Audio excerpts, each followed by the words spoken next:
c'est juste un cauchemar. Et un cauchemar idiot en plus. Oh, mais regardez, qu'est-ce que j'ai là. Mais ce sont vos évaluations de mathématiques. Oh, oh, oh. Et si nous regardions quelles sont vos notes? C'est nul. En fait, vous avez tous eu 0. Oui, enfin, à 2 exceptions près. Tout d'abord, Vin. 0 aurait été une trop bonne note pour une copie aussi nulle. C'est pourquoi je vous ai mis -12. Votre devoir est juste bon à jeter à la poubelle. Pour chaque point en dessous de 0, vous me copierez 1000 fois. Moi, Vin, je ne suis rien d'autre qu'une larve en mathématiques. Bon, alors voyons. Moins 12 fois 1000, ça nous fait 4. Je retiens que je multiplie par 2. Ça nous fait 14 000 lignes en tout. Madame, excusez-moi, mais 12 fois 1000, ça n'a jamais fait 14. 1000. Newton, mêlez-vous de ce qui vous regarde, d'accord?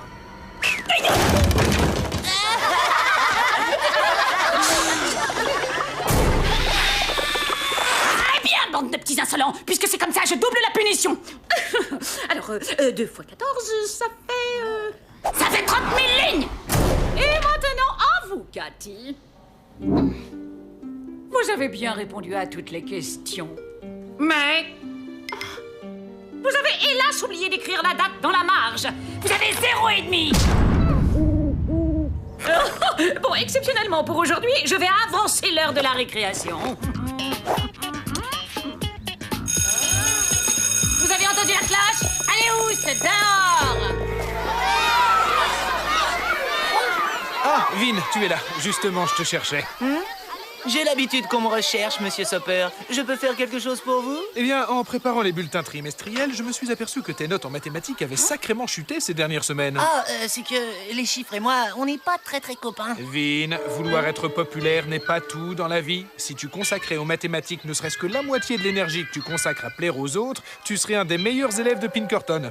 Si tu fais les efforts nécessaires au niveau de ton travail, je suis certain que tu amélioreras tes notes. Pourquoi tu ne demanderais pas à Cathy de t'aider à réviser? Je suis sûr que ça lui ferait plaisir. Il y va de ton avenir, Vin. J'espère que tu l'as bien compris.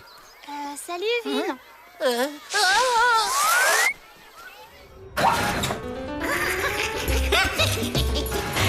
hop, pas de temps à perdre.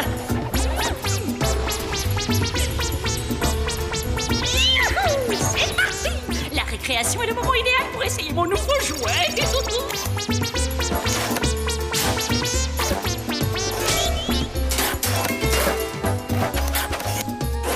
160 caméras, toutes équipées de micro-espions, s'allumeront automatiquement. À l'instant précis où seront prononcés les 2 mots que je déteste le plus au monde. Mission et invisible. Et alors, mes pires ennemis seront enfin démasqués.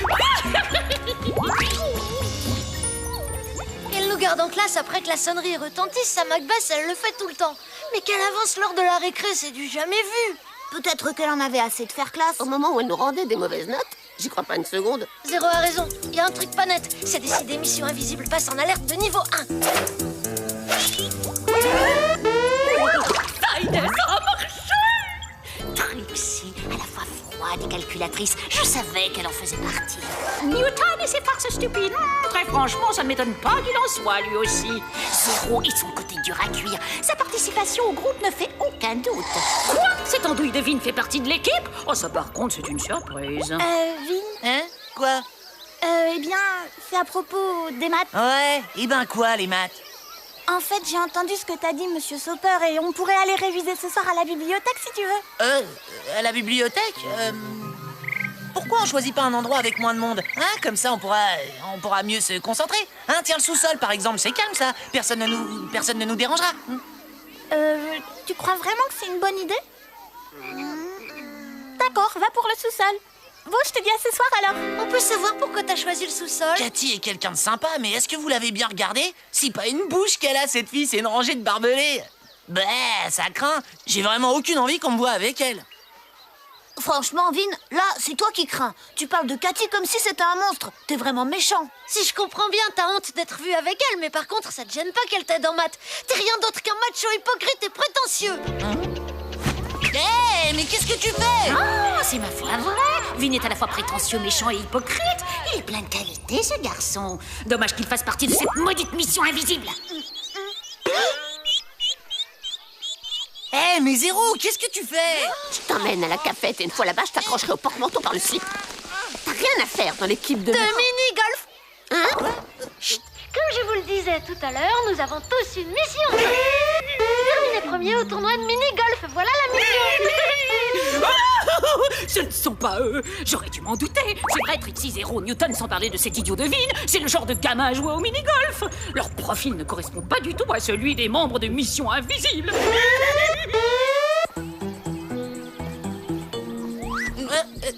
Et donc, c'est le bandeau que tu portes autour de la tête qui t'asphyxie le cerveau ou quoi? Je t'expliquerai plus tard, d'accord? Je peux vous jurer que j'ai jamais eu l'intention de me moquer de Cathy, bien au contraire. Moi, cette fille, je la plains.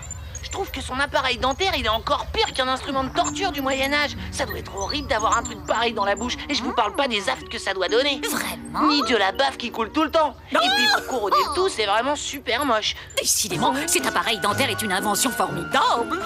Franchement, si j'étais à la place de Cathy, j'oserais même pas ouvrir la bouche. Et puis d'abord, je me ferais tout petit de peur qu'on se moque de moi. Oh, silencieux et craintif, vous venez de dresser là le portrait robot de l'élève idéal, mon cher Vin. Ouh, en un mot, celui dont tous les professeurs rêvent.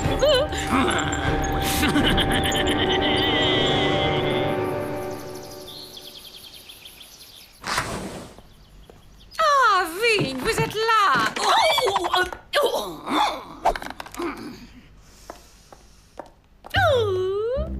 Quand vous aurez terminé de copier vos 30 000 lignes, soyez gentil de les apporter à mon bureau. Allez vous asseoir. Et maintenant, au travail.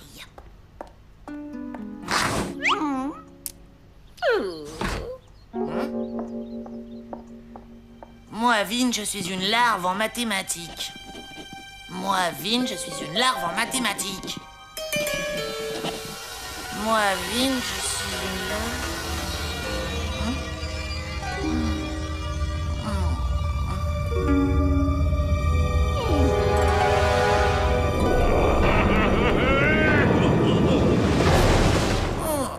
J'ai dû m'assoupir. Ah, mais pourquoi est-ce que je parle comme ça, moi? Et puis, c'est quoi ce truc bizarre dans ma bouche? Mais c'est énorme! Ça me tire de partout! Qu'est-ce que c'est?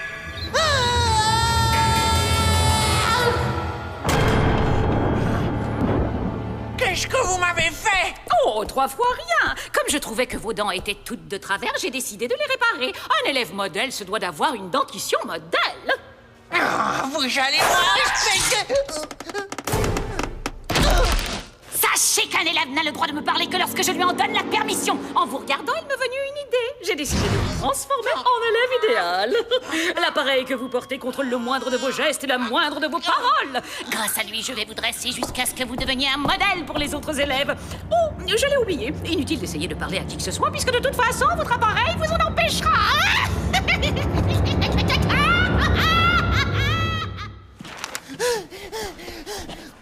Il faut absolument que je vous parle. Tu nous as jamais dit que t'allais porter un appareil? Mais non, Tu sais, je comprends ta réaction, Vin, mais ça sert à rien de nous mentir. On voit bien que tu portes un appareil. Tu m'as l'air d'être atteint de ce qu'on appelle un trouble du refus esthético-obsessionnel. En clair, tu refuses l'idée d'être moins beau qu'avant. Non, j'ai... Ça t'ennuierait pas d'articuler, Vin. Avec ce drôle de truc que t'as dans la bouche, on comprend rien à ce que tu dis.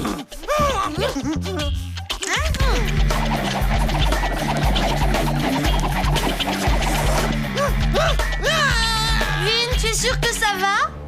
Ah, le pauvre. Lui qui était tellement fier de son look. Oui, il méritait pas ça.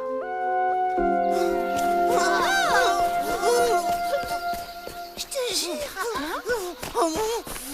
s'il vous plaît, aidez-moi.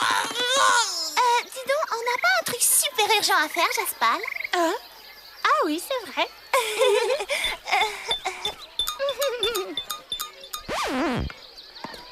Oh l'autre, et c'est quoi ce truc sur ta tête? Oh là là, que c'est moche, ça sert à quoi exactement? Ah, j'ai trouvé, c'est ton déguisement pour la prochaine fête d'Halloween, c'est ça?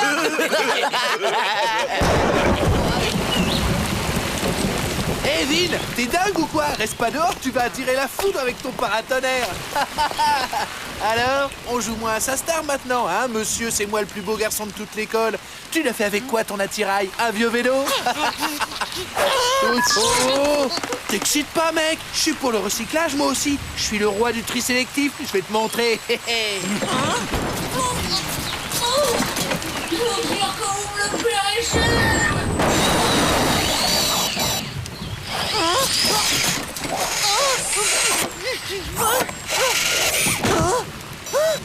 C'est quoi ce délire? Je délire, comme vous dites, c'est la cerise sur le gâteau. Il suffit que vous vous mettiez en colère et bam! Vos tentacules s'activent automatiquement. L'appareil que vous portez est évolutif. En clair, plus vous êtes en colère, plus il devient sophistiqué et puissant. Désormais, Vin, en utilisant à la fois votre colère et cette arme, vous allez pouvoir punir tous ceux qui osent se moquer de vous. Oh yeah!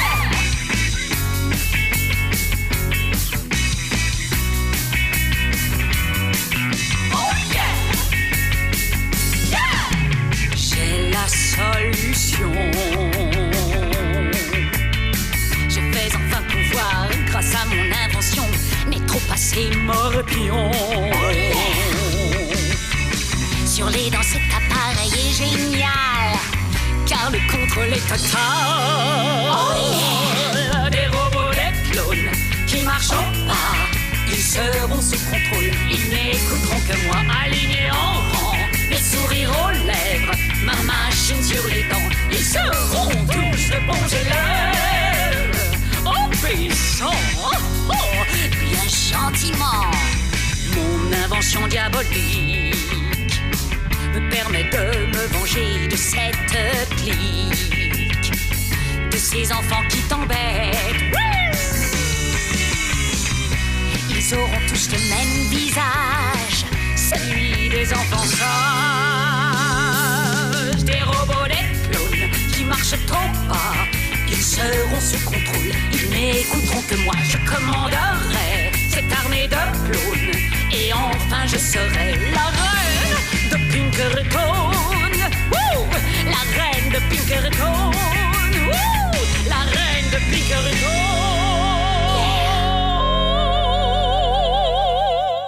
Vous avez compris, Vin? Si vous acceptez de me livrer les autres enfants, votre appareil sera votre ami et votre allié. Mais si vous refusez, vous resterez éternellement prisonnier. Alors? Oh, c'est vraiment dommage que vous le preniez ainsi. Vous m'obligez à utiliser la force.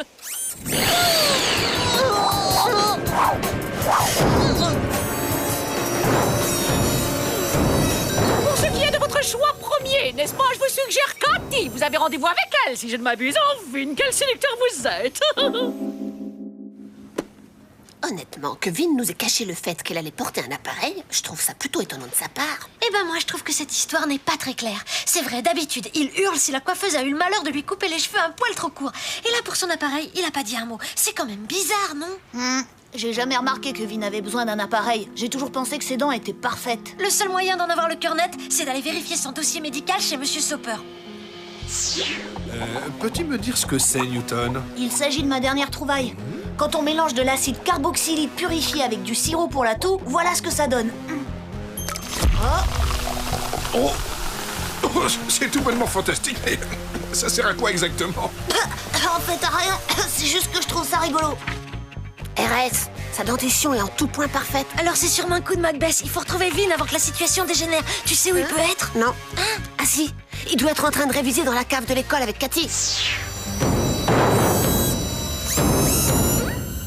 que c'est toi, Vin? On n'y voit rien là-dedans. T'as perdu ta... Chauffe-toi! Tu m'entends? Chauffe-toi, Cathy!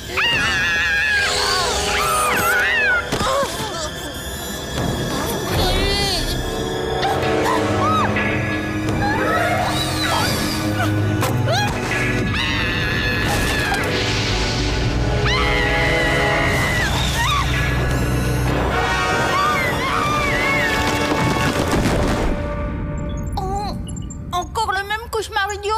C'est peut-être un cauchemar pour vous, ma chère, mais pour moi, c'est un rêve merveilleux. C'est l'écriture de Vin. Mais tous ces chiffres, ça veut rien dire.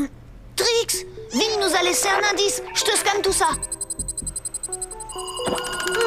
Une suite de chiffres apparemment sans logique. Je savais que Vin était nul en maths, mais là, franchement, il mérite la palme. On dirait qu'il sait compter que jusqu'à 26. 26, tu dis? Comme le nombre de lettres dans l'alphabet. Il s'agit d'un message codé. Il a remplacé les lettres par des chiffres. Ceci est un message crypté visant à tromper la vigilance de l'appareil dentaire qui m'empêche d'appeler à l'aide. Macbeth projette de poser le même type d'appareil à Cathy et à tous les autres élèves de l'école. La porte menant à son labo secret est située dans les toilettes des profs. Eh oh, porte secrète, où es-tu? Connaissant Macbeth, l'ouverture de la porte doit être actionnée à l'aide d'un moyen tout bête comme un bouton ou une poignée. Ah oui, et pourquoi pas en tirant la chasse d'eau tant que t'y es?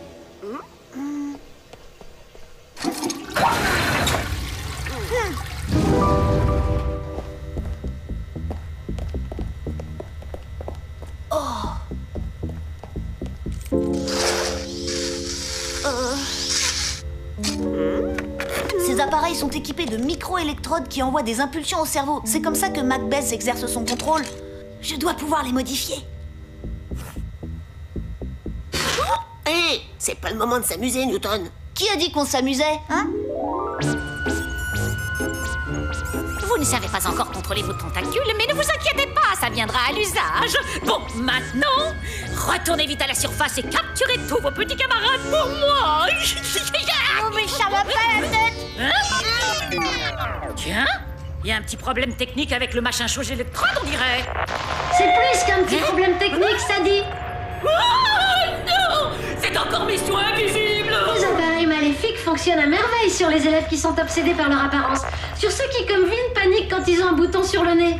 En les rendant moches, votre invention affaiblit leur confiance en eux, les rendant ainsi plus vulnérables. En revanche, cela n'a aucun effet sur ceux qui, comme Cathy, s'acceptent tels qu'ils sont. Car voyez-vous, leur cerveau est complètement imperméable aux ordres de votre appareil. Je vais aller le dire à Monsieur Chopper.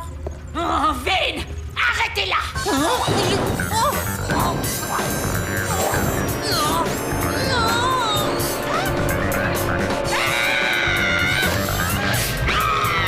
Un garçon, ça se bat pas avec une fille. Chauffe qui la fille? C'est moi. Quoi? Mais qui c'est celle-là? Tu contrôles la situation, Zéro? Oui, tout va comme sur des roulettes de dentiste.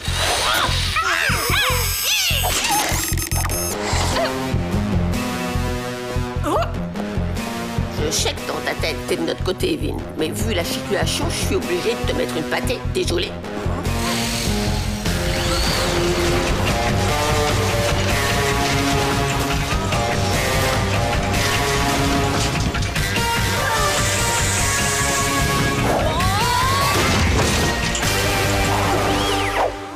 Tous ceux qui portent cet appareil sur leur tête sont censés m'obéir! Vin, je vous ordonne de l'attraper!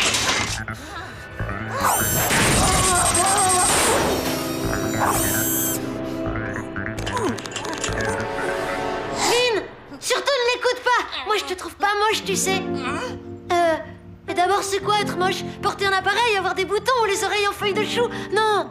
Ce qui compte, c'est comment on est à l'intérieur. Les vrais moches, ce sont ceux qui se moquent des autres en leur disant qu'ils sont laids. Ce sont ceux qui pensent qu'ils valent mieux que les autres parce qu'ils sont plus beaux. Non, c'est impossible! Alors je suis libre. Oui, Vin. Trixie a réussi à convaincre ton subconscient. Désormais, tu n'as plus peur d'être moche. Du coup, Macbeth, je peux plus te contrôler.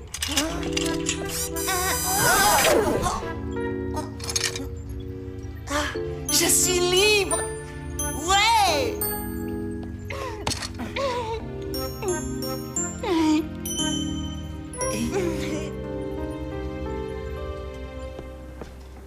Eh ben ça y est, j'ai compris maintenant. Les maths, c'est pas si compliqué quand on vous les explique. Je te remercie beaucoup, Cathy. C'est bien, Vin, continue. Tu es sur la bonne voie. Tu vas voir, je suis sûr que tes notes vont décoller. Ouais. Si on peut arrêter pour aujourd'hui, je suis super fatiguée. J'ai pas fermé l'œil de toute la nuit à cause d'un rêve idiot. Dans lequel tu étais. Enfin, je veux dire, c'est pas ce que tu crois. En fait, c'était un cauchemar. Mais c'était pas à cause de toi que c'était un cauchemar, hein. En fait, si, c'était à cause de toi. Tu ressemblais à un monstre. Et il y avait aussi Madame Macbeth qui était là. Attends, elle croit vraiment avoir fait un cauchemar?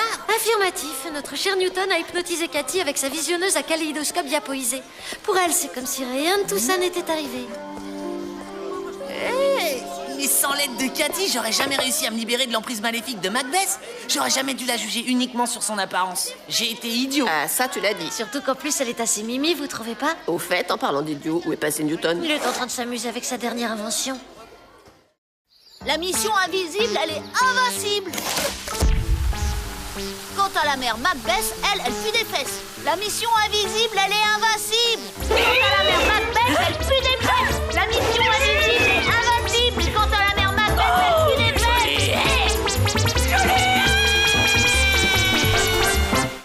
Club Soccer. Club Soccer.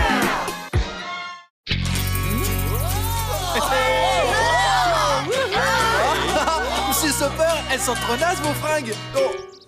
C'est peut-être le cas aujourd'hui, mais quand j'étais plus jeune, ces vêtements étaient au top de la mode. Tu sais, Burt, ce qu'on trouvait beau hier est souvent perçu comme étant laid de nos jours, et ça marche dans les deux sens. Vous me trouvez ridicule habillé ainsi? Eh bien, sachez qu'au Moyen-Âge, cela coûtait très cher de teindre les tissus.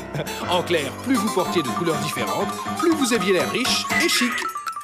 Monsieur, j'aimerais savoir, est-ce qu'il y a une période dans l'histoire de l'humanité où les gens trouvaient ça joli d'être légèrement enveloppés? Bien sûr. Le XVIe siècle, par exemple, était un siècle ravagé par la famine et les épidémies. Et le plus important à l'époque était de ne pas avoir l'air malade. Plus vous étiez enveloppé, plus vous aviez l'air en bonne santé et plus vous répondiez au canon de la beauté. Tout ceci était excessif. D'autant plus que quelques années plus tard, les critères de beauté étaient inversés.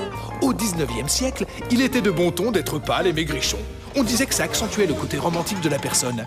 Les femmes buvaient du vinaigre afin d'avoir un teint maladif. Elles dormaient peu pour accentuer les cernes sous leurs yeux. Bref, je dirais que les notions de beauté et de laideur ont tellement changé au cours des siècles qu'à la fin, tenter de les définir s'avère totalement vain. Et notre ami Vin, qui est si fier de son look, pourrait bien devenir un jour la risée de ses petits-enfants.